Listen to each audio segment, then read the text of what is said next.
Hallelujah. हमारे प्रभु यीशु मसीह के मधुर नाम में आप सबको जय मसीह की। Good morning, good morning, good morning. ओ, क्या आप विदेश से जुड़ रहे हैं तो आपको गुड इवनिंग या फिर दूसरों को गुड आफ्टरनून। आप दुनिया के किसी भी भाग से जुड़ रहे हो, हर रोज प्रभु के वचन को मैं इस तरह से आप लोगों के पास लेकर आता हूं ताकि आप प्रभु के वचनों को सुने और आत्मिक तौर पर बढ़ते चले जाएं। आइए आज प्रभु हमसे क्या कहना चाहते हैं उनसे सुने। प्रार्थना। महापवित्र पिता परमेश्वर, प्रभु अगर आपके वचन हम ना सुने, आपके वचनों पर हम ना चलें तो हम रास्ते से भटक जाएंगे,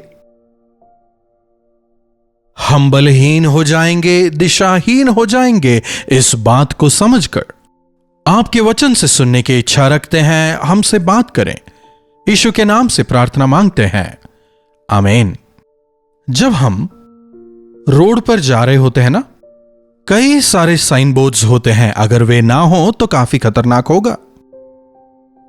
go slow, accident zone, deep curve, turn right, turn left, go slow, speed breaker ahead, go slow, narrow bridge ahead. जब इस प्रकार देखकर जब गाड़ी चलाते हैं सुरक्षित रहने पाते हैं। इसी प्रकार इस संसार में भी सुरक्षित बढ़ते रहने के लिए प्रभु ने कई सारे साइन बोर्ड्स लगा रखे हैं। अगर उन साइन बोर्ड्स को देखकर हम जिएं तो हम जीवन में सुरक्षित रहने पाएंगे और प्रभु हमें आशीषित करेंगे। यकीनन जो प्रभु पर विश्वास करते हैं प्रभु उन्हें आशीष देते हैं। लेकिन कई बार आशीष पाने के बाद लोग जो हैं वे अहंकारी या घमंडी हो जाते हैं। उन दिनों में परमेश्वर इस्राएल से कहते हैं, वायदे के भूमि को पा लेने के बाद, स्थिर हो जाने के बाद, संपत्ति कमा लेने के बाद, चंगाई पा लेने के बाद, कहीं तुम मन में अहंकारी होकर तुम्हारे परमेश्वर को ना भूल जाओ। सावधान। समझ रहे हैं? परमेश्वर से आशीष पा लेने के बाद, प्रभु द्वारा उठाए जाने के बाद और अधिक नम्र होने के बजाय आज मैं जो कुछ भी हूं प्रभु का अनुग्रह है कहकर उनकी स्तुति करने के बजाय, परमेश्वर ने जो कुछ दिया है उसके लिए उनको महिमा देने के बजाय खुद अपनी बड़ाई करने लगते हैं, दिखावा करने लगते हैं। अपने आसपास वालों से अपनी तुलना करते हुए, उन्हें नीचा दिखाते हुए अपने आप को दूसरों से बेहतर दिखाने लग जाते हैं। अगर ऐसा करते हैं तो यही घमंड है। आजकल यह काफी आम हो गया है, लेकिन इसका भयंकर नुकसान है। परमेश्वर घमंडियों से बैर करते हैं और दीनों को आशीष देते हैं। बाइबल बताता है, घमंडी मन परमेश्वर को असहनीय है, घमंडियों के वे करीब नहीं जाते। घमंड क्या काला होता है, लाल होता है, सफेद होता है? अगर पूछें कौन सा ब्लड टेस्ट कराने से घमंड नजर आएगा, अगर कोई पूछे कौन से स्कैन में घमंड नजर आएगा, अगर कोई पूछे, ऐसा कोई टेस्ट मौजूद नहीं है। लेकिन यकीनन अगर हम में घमंड है तो उसके सिम्टम्स, उसके चिन्ह हमें नजर आएंगे। अगर कोई बीमार हो जाता है तो उसका शरीर जो है गर्म होने लगता है ना। इसी प्रकार घमंडी लोगों में भी चिन्ह नजर आते हैं। क्या आपने कभी अपने आप को चेक किया है? अगर कोई यह कहता है कि मुझ में बिल्कुल घमंड नहीं है, मतलब आपको इस बात का घमंड है कि आप में घमंड ही नहीं है। समझ रहे हैं? यही सत्य है। देख रहे हैं यह घमंड का पाप कितना चालाक है। घमंड हमारे मनों को, हमारे जीवनों को बर्बाद कर देता है। दरअसल यह घमंड पैदा कहां हुआ? परमेश्वर के द्वारा उठाए गए लूसीफर के मन में घमंड पैदा होता है। परमेश्वर ने लूसीफर को एक खूबसूरत दूत बनाया था। परमेश्वर की आराधना करने वाला दूत उसे बनाया था।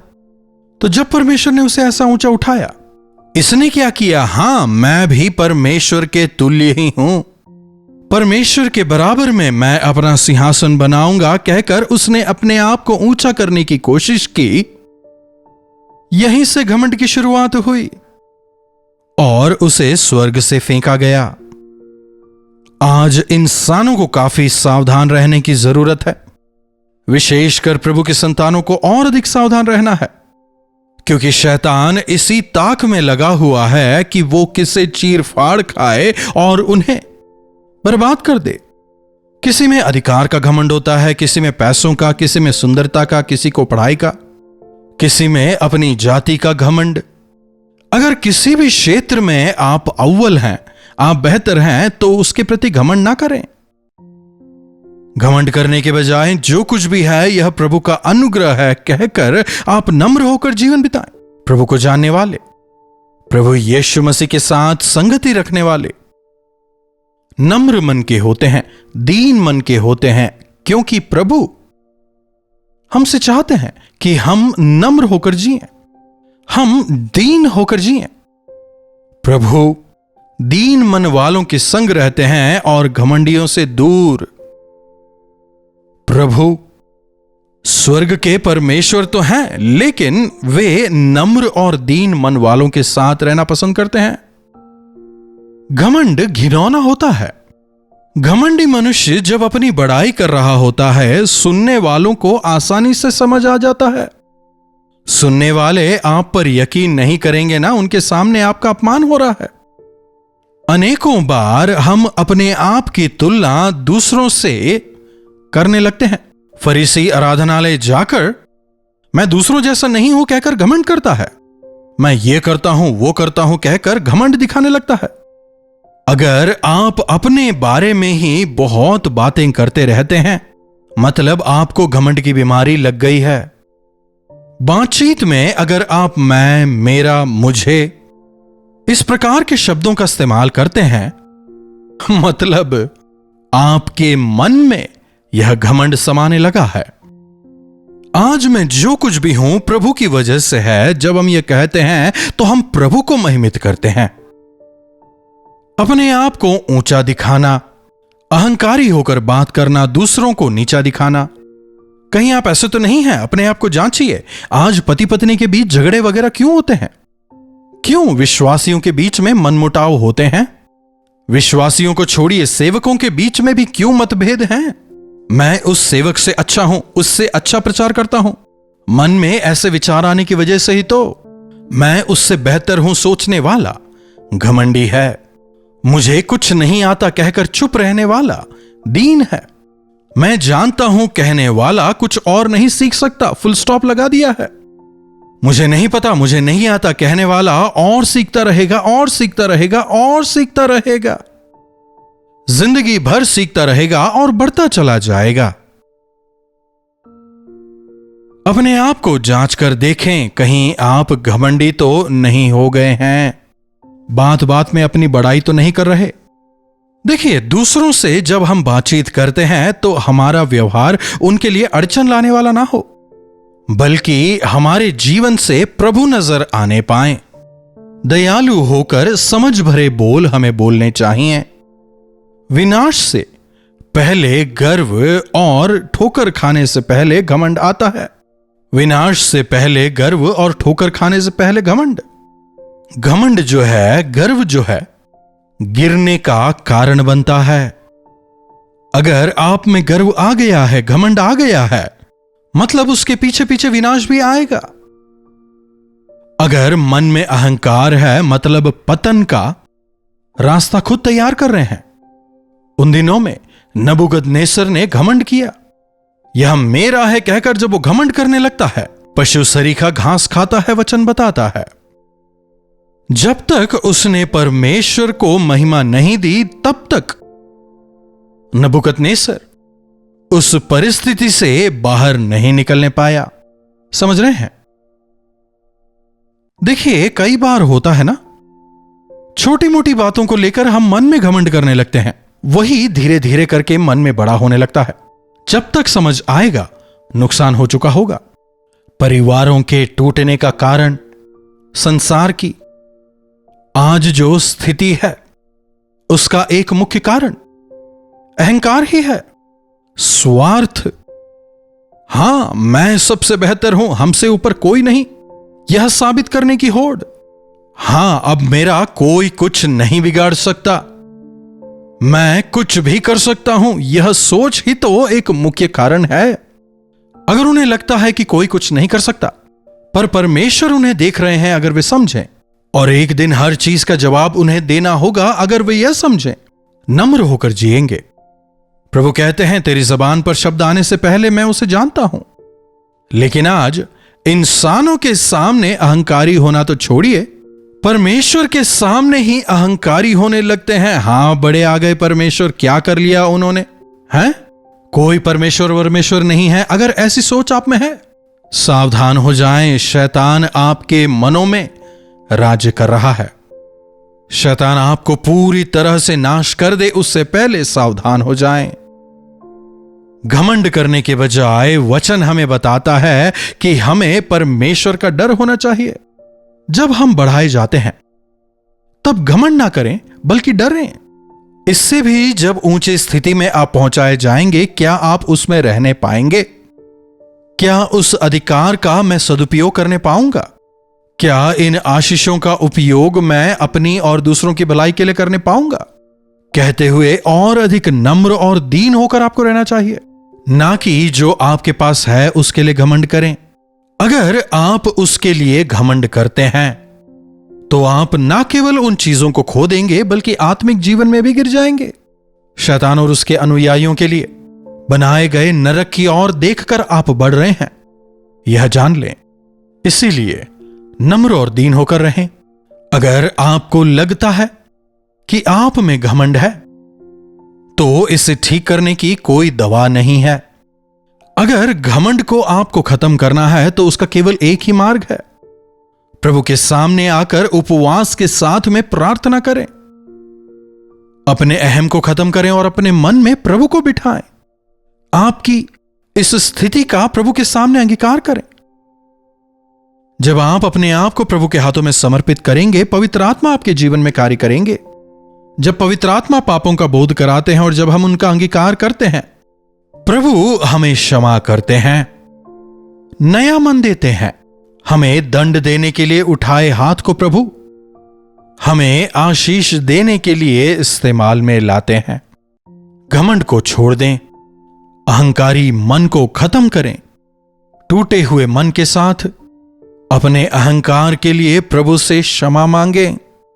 गर्व से भरकर आपने जो कुछ कहा, जो कुछ किया, उसे प्रभु के सामने आप स्वीकारें, प्रभु से मेल करें। परिवारों में देखिए, कई सारे पति पत्नी घमंडी होकर अपने आप को एक दूसरे से बेहतर जताने का प्रयास कर रहे हैं, यहां तक कि उनके बच्चों तक की जिंदगी बर्बाद हो रही है। घमंड को छोड़ दें।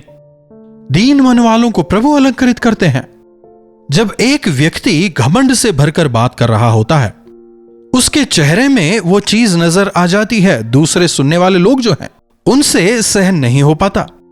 लेकिन जब दीन इंसान नम्रता और दीनता से कहता है, दीन मन वालों का चाल चलन, उनका बिहेवियर, उनका व्यवहार, उनके बातचीत में, बोली चाली में, हर चीज में आप वह देख सकते हैं। हर एक चीज में वे मसीह को दिखाने पाते हैं। प्रभु कहते हैं, मुझसे सीखो क्योंकि मैं मन का दीन हूं। प्रभु चाहते हैं कि हम हमारे जीवनों से उन्हें प्रदर्शित करें। इस संसार में यीशु मसीह ने वैसा जीवन जी के दिखाया, हमेशा पिता को महिमित करते हुए, दूसरों से प्रेम करते हुए, अपने आप को नम्र और दीन करते हुए उन्होंने हमारे लिए उदाहरण बनकर जीवन बिताया। अगर आज घमंड की वजह से आपने अपनी शांति खो दी है, घमंड की वजह से अपने रिश्ते नातों को, दोस्तों को खो दिया है, तो क्यों ना आज आप प्रभु के सामने जाएं। जो पाप आपसे हुआ है उसके लिए प्रभु से माफी मांगे। उनसे कहें, अपने इस घमंडी मन को मैं आपके सामने रखता हूं, मुझ पर दया करें, मुझे एक नया मन दें, मुझे माफ करें कहकर अगर आप प्रार्थना करेंगे तो प्रभु आपको एक नया मनुष्य बनाकर अपनी महिमा के लिए इस्तेमाल करेंगे। प्रार्थना। महापवित्र जीवित परमेश्वर, प्रभु एक बार फिर से अपने वचनों के द्वारा हमसे आपने बात की है, आपकी इच्छाओं को, अपनी योजनाओं को आपने हमें बताया है। किस प्रकार का जीवन आप चाहते हैं कि इस संसार में हम जिएं, दोबारा आज आपने अपने वचन से बताया। इसके लिए हम आपके शुक्रगुजार हैं। प्रभु घमंडी मन वालों से आप बैर करते हैं। हम आपके बैरी नहीं बन सकते, आपका प्रेम हम चाहते हैं। प्रभु जाने अनजाने हम किसी बात को लेकर घमंड करने लगे और धीरे धीरे करके हमने उस घमंड को बढ़ने दिया। प्रभु हमारे इस महापाप को क्षमा करें। अपने लहू से हमें धोकर शुद्ध और पवित्र करें और आज से नम्र और दीन होकर प्रभु आपको अपने जीवनों से प्रदर्शित करते हुए जीवन जीने का अनुग्रह हमें दें।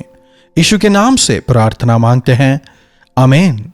अब हमारे पिता परमेश्वर का प्रेम, प्रभु यीशु मसीह का अनुग्रह, पवित्र आत्मा की संगति और सहभागिता हम में से प्रत्येक के साथ आज, कल और सर्वदा बनी रहे, आमीन। प्रभु की महिमा हो। अपने प्रार्थना विषयों को आप 9884907779 पर व्हाट्सएप, वॉइस मैसेज या फिर टेक्स्ट के जरिए भेज सकते हैं। अगर आप चाहें तो आप कॉल करके भी हमसे बात कर सकते हैं। हमें आपसे सुनकर प्रसन्नता होगी।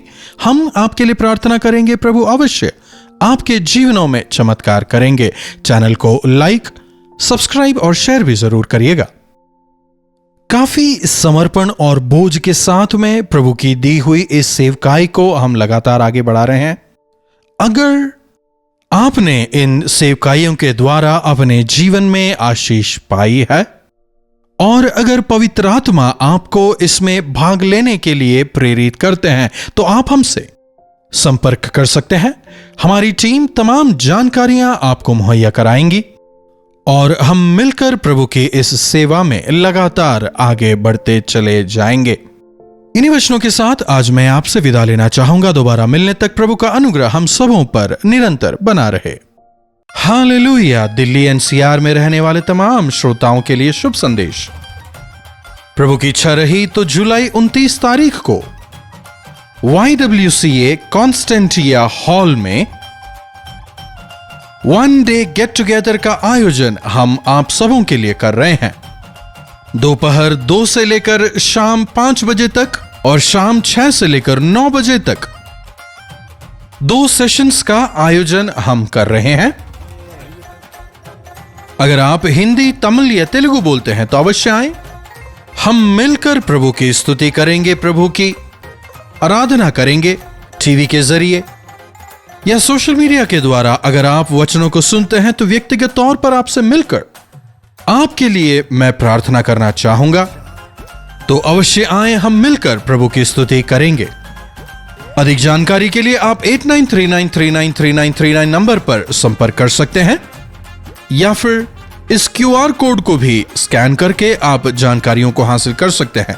याद रहेगा ना, दिन है 29 जुलाई, समय है दोपहर 2 से लेकर शाम 5 और फिर शाम 6 से लेकर 9 तक। पता है YWCA कॉन्स्टेंटिया हॉल, अशोका रोड, नई दिल्ली। आप वहां अवश्य आएंगे ना। कल्वरी दर्शन, ये है प्रेम के दर्शन, यीशु प्रेम के दर्शन। कल्वरी दर्शन, ये है प्रेम के दर्शन, यीशु प्रेम के